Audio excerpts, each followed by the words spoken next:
Hello, good afternoon everyone. तो आज हम स्टार्ट करने वाले हैं मैकेनिकल में ऑप्टिकल कंपैरेटर, राइट। तो लास्ट टाइम हमने मतलब जो मैकेनिकल कंपैरेटर जो है वो डिस्कस किया था, राइट, है ना। जॉनसन माइक्रोकैटर के बारे में हमने मैकेनिकल कंपैरेटर में डिस्कस किया था, है ना। ये मतलब डायल इंडिकेटर तो हमारा हो गया मैकेनिकल कंपैरेटर में, एक जॉनसन माइक्रोकैटर भी हो गया। अब बात करते हैं मैकेनिकल ऑप्टिकल कंपैरेटर और बाद में लास्ट में सिग्मा कंपैरेटर लेंगे, राइट। हाँ, तो यहाँ पे मैकेनिकल ऑप्टिकल कंपैरेटर के बारे में हम डिस्कस करते हैं, तो उसके पहले उसका प्रिंसिपल क्या है वो देख लेते हैं। तो प्रिंसिपल में बताया है कि in mechanical optical comparator, small variation in the plunger moment is magnified.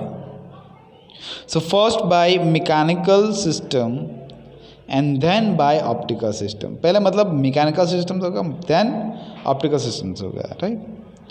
तो उसका पूरा कंस्ट्रक्शन बताया गया है ना। यही फिगर आपको ड्रॉ करना पड़ेगा एग्जाम में, है ना। So the moment of the plunger is, है ना, the moment of the plunger is magnified by the mechanical system using a pivoted lever, है ना। एक मतलब ये लीवर जो दिया गया है वो मतलब कैसा है, वो पिवोटेड है ना। ये पूरा फिगर हमें दिया गया है, राइट। तो ये मतलब ये हमारा वर्क पीस है, देखा, इस पे प्लंजर है, एक लीवर जैसा है ये यहाँ पे, राइट। तो यहाँ पे एक मिरर रखा हुआ है, इस पे से मतलब ये यहाँ पे ये स्क्रीन पे जाएंगे, है ना। और यहाँ पे मतलब प्रोजेक्शन लेंस भी दिया गया है, और यहाँ पे कंडेंसर और लाइट सोर्स भी यहाँ पे दिया गया है। तो ये जो मतलब डिस्टेंस रहेगा वो x1 रहेगा, और यहाँ से मतलब यहाँ तक का डिस्टेंस x2, और x2 से यहाँ तक का डिस्टेंस कितना होगा, x3 जितना, है ना। तो ये मैकेनिकल मैग्नीफिकेशन यहाँ पे दिया गया है, राइट। तो ये मतलब हमारा हो गया ऑप्टिकल मैग्नीफिकेशन, है ना। तो ये डिस्टेंस भी बताया गया है ना कि ये डिस्टेंस कितना है यहाँ से यहाँ तक का, तो वो x4 है, ये x1 x2 x3 and x4, right. तो सब चीज़ें यहाँ पे दी गई हुई है। तो ये लीवर से ऑपरेटेड है ना, पिवोटेड लीवर। सो यहाँ पे बताया कि द मैकेनिकल मैग्नीफिकेशन इज, है ना, the mechanical magnification x2 by x1, है ना, क्योंकि यहाँ पे एक सपोर्ट जैसा दिया गया है ना। तो this is equal to this, और दोनों का रेशियो ले सकते हैं हम, राइट। तो वो बन जाएगा मैकेनिकल मैग्नीफिकेशन, है ना। मतलब इधर इधर ये दिया ही गया है ना, इतना जो है पोर्शन वो क्या है, मैकेनिकल मैग्नीफिकेशन है ना। तो वो दिया गया है, डोंट वरी, राइट। हाँ, so the mechanical magnification is equals to x2 by x1, and बाद में पॉइंट दिया गया कि भाई high optical magnification is possible with a small moment of the mirror, है ना। कोई small moment of the mirror ले लेंगे तो उससे हो सकता है, right. Now the important factor is that the mirror used is of front reflection type only, है ना। उसका मतलब फ्रंट रिफ्लेक्शन भी होगा खाली, है ना। तो that is important factor is that the mirror used is of front reflection only, है ना। ये इम्पोर्टेंट फैक्टर बोल सकते हैं। Then the back reflection type mirror will give two reflected images. So as shown in the figure, है ना, जैसे कि हमने देखा, right. Hence the exact reflected image can not be identify. देखो यहाँ पे मतलब ये दिया गया है ना, ये फ्रंट रिफ्लेक्टेड टाइप है और ये जो है बैक रिफ्लेक्टेड टाइप। एक तो मतलब यहाँ से ये गया और ये मतलब ये गया है ना, तो ये बोल सकते हैं हम कि भाई बैक रिफ्लेक्शन टाइप भी होता है और फ्रंट रिफ्लेक्शन टाइप भी होता है, फ्रंट या बैक दोनों, राइट।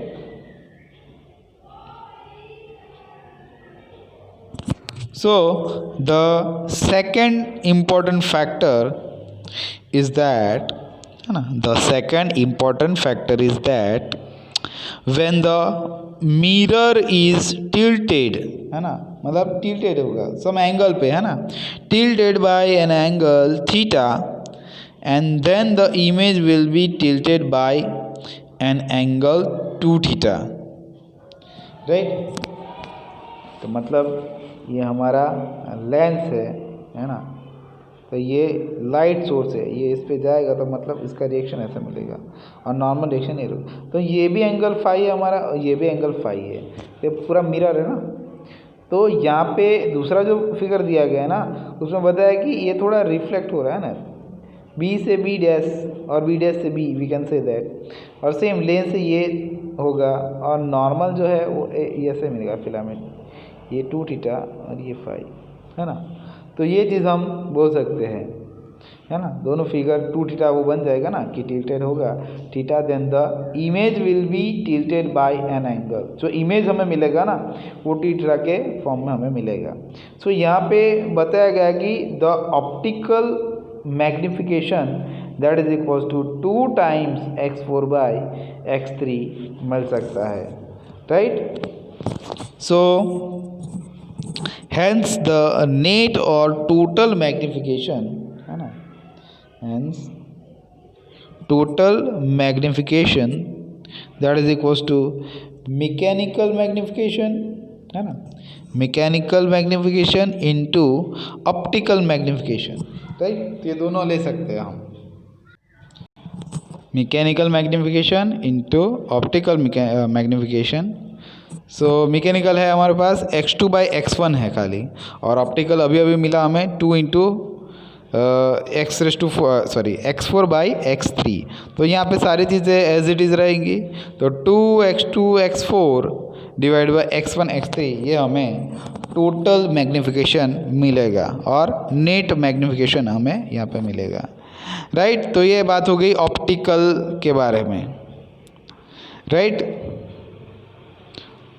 अब हम बात करते हैं कि एडवांटेजेस क्या है और उसके डिसएडवांटेजेस क्या है ना, ऑप्टिकल कंपैरेटर में, मतलब उसका एडवांटेज क्या है और डिसएडवांटेज क्या है वो हम डिस्कस कर लेते हैं।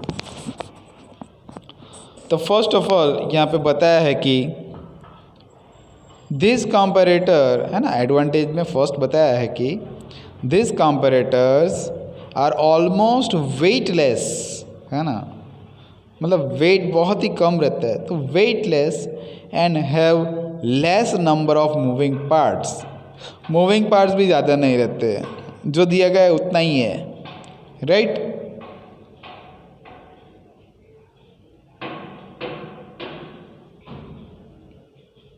सो due to this there is less wear and hence less friction, क्योंकि मूविंग पार्ट्स तो है ही नहीं ना, तो मतलब वियर का तो प्रश्न रहता ही नहीं और फ्रिक्शन का भी, है ना, और है भी तो लेस है और वेट भी लेस है ना, तो वो होगा नहीं वियर और फ्रिक्शन, है ना, कम रहेगा।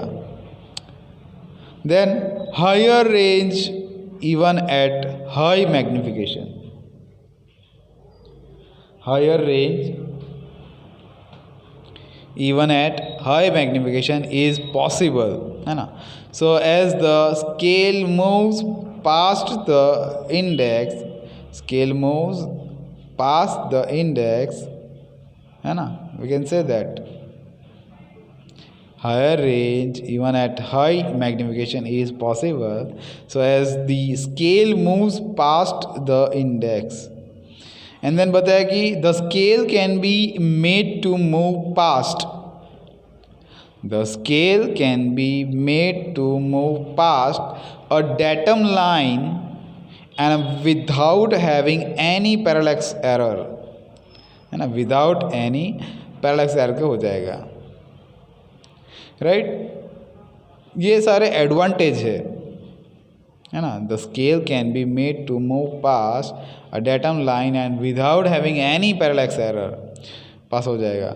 Then they are use to magnifying parts of very small size and a complex configuration such as intricate grooves, radius of steps, we can say that, right?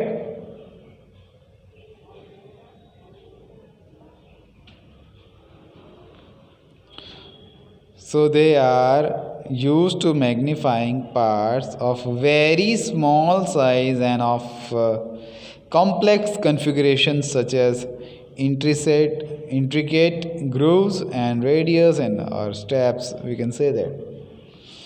अब डिसएडवांटेज के बारे में बात करते हैं। तो disadvantage of optical comparator and mechanical, right. First of all बताया है कि the accuracy of measurement, the accuracy of measurement is limited to how much? तो 0.001 mm, है ना, 0.001 mm हो सकता है ना। वो डिसएडवांटेज है उसका, इतना ही एक्यूरेसी देता है, राइट। दूसरा दिया है कि भाई they have their own built in illuminating devices which tends to heat the instrument, right?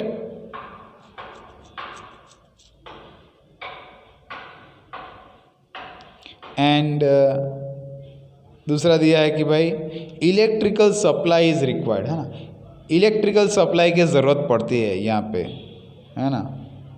तो एक तरह से हम डिसएडवांटेज, बाकी सारे तो हम जो कंपैरेटर है वो मतलब विदाउट इलेक्ट्रिसिटी हम यूज़ कर सकते हैं ना।